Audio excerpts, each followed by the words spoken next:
Welcome. We are beginning our marvelous and wondrous journey into philosophy. We are going to be exploring philosophical topics. We're going to be discussing historical and contemporary philosophical figures. We are going to be engaging in this wondrous exposition. Have I sold it enough? We're going to be talking about philosophy. And philosophy is wonderful. Philosophy is great. But my suspicion is, for the most part, you all don't know what philosophy is. You don't know what the subject matter is about.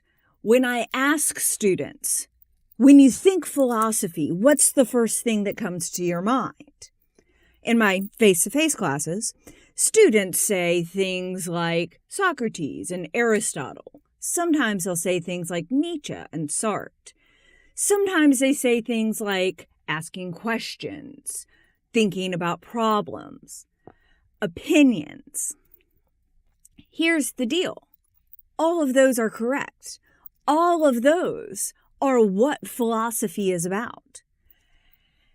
It's incredibly diverse, and it's marvelous because philosophy is, broadly speaking, the quest for wisdom.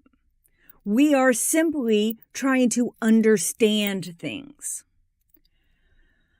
Philosophy at its root talks about very basic questions, questions you might not even consider asking, questions you would think would be silly.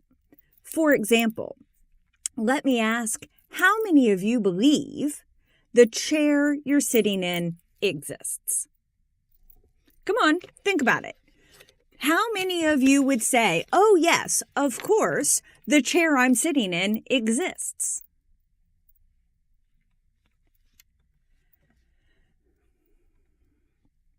Does the chair exist? This is a marvelous little picture I found on the internet of a statue somebody made of a man sitting in a non-existent chair. It's a crazy question. Of course you think the chair exists. Of course you believe it is there. After all, you can see it and touch it and feel it. After all, when you sat down, when you shifted your center of gravity, your butt didn't hit the floor. Of course the chair exists.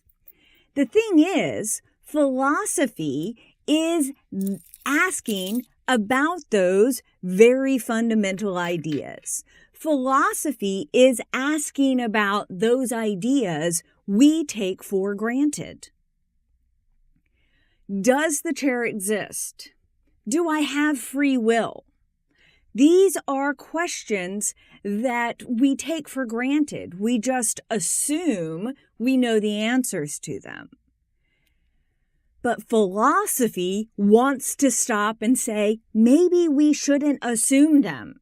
Maybe we should be looking at something else.